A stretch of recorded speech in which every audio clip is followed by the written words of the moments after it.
কথা বলতে পারি? জি হুজুর, বসেন প্লিজ।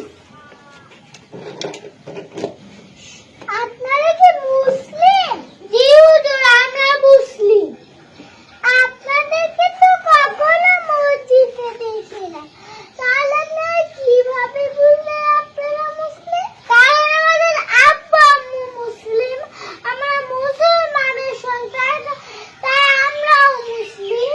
সুজা, আপনার আপু তো একজন টিচার, আপনিও কি টিচার? না না না, আমি তো পড়ালেখা করি, আমি তো একজন ছাত্র। আপনার আম্মু তো একজন ইঞ্জিনিয়ার, আর তো কি ইঞ্জিনিয়ার? না।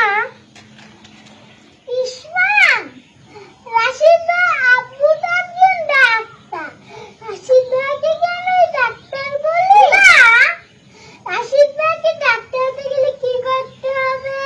ডাক্তারি পরীক্ষায় পাস করতে হবে। ঠিক বলেছে, ঠিক তাই হয়। তাহলে এবার বলুন, মুসলিমদের জন্য আল্লাহর দেওয়া পরীক্ষায় অংশগ্রহণ ছাড়া কেবল আব্বু আম্মু মুসলিম বলে আপনাদেরকে কেন মুসলিম বলবে? তাই তো, আল্লাহ আমাদের সবাইকে সঠিকটা বুঝার তৌফিক দান করুন।